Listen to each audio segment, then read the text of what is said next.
Hey, what's up guys? Welcome to my channel and I am back with a new video. Nokia is expected to launch the Nokia X100 smartphone next month in March, and this will be the very first Nokia smartphone to have a 108 megapixel camera feature with some great technology. We have already seen a leak render of the Nokia X100 smartphone and it suggests that it could provide a major step up in the camera hardware.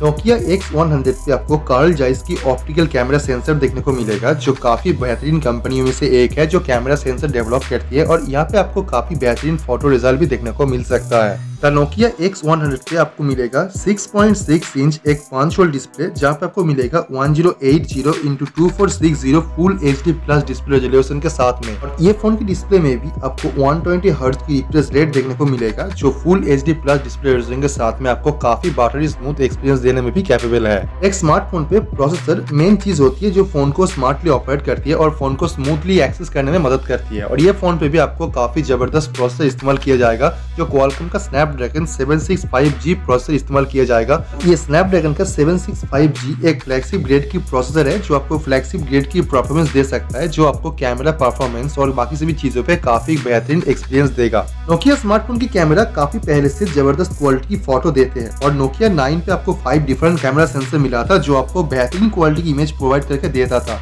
लेकिन अभी Nokia Karl Zeiss optic के साथ उसकी camera sensor को लेकर और भी improve करना चाहते हैं, एंड इस बार नोकिया कार्ल जाइस ऑप्टिक के साथ पार्टनरशिप में उसकी कैमरा सेंसर को और भी बेहतरीन तरीके से डेवलप कर रहा है, जो कैमरा क्वालिटी को पहले से और भी ज्यादा इम्प्रूव करेगा। और यहाँ पे नोकिया काफी सारे सीरियस चीजों को कर रहा है जो पहले नोकिया स्मार्टफोन पे देखा नहीं गया था। लेकिन कुछ टाइम पहले कुछ चाइनीज स्मार्टफोन कंपनियां उसकी कैमरा क्वालिटी और कैमरा सेंसर क्वालिटी को और भी बेहतर बनाने के लिए कुछ पॉपुलर कैमरा मैन्युफैक्चर कंपनियों के साथ काम किया था, जैसे लाइका और हैसलब्लेड, लेकिन उस टाइम उतना भी बेहतर रिजल्ट नहीं मिला था। जो कैमरा क्वालिटी इमेज आउटपुट है और उतना भी बेहतर नहीं था। लेकिन नोकिया यहाँ पे Carl Zeiss optic camera sensor पहले भी उसकी स्मार्टफोन पे इस्तेमाल करते आए हैं और यहाँ पे काफी बेहतरीन रिजल्ट देखने को मिला है। लेकिन इस बार नोकिया इसके साथ डेवलप कर रहा है ताकि ये और भी बेहतर तरीके से सेंसर डेवलप कर पाए और नोकिया स्मार्टफोन पे एक बेहतरीन कैमरा आउटपुट मिल सके।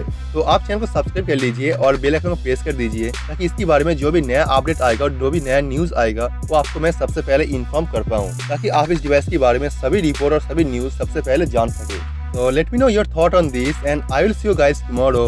Peace out.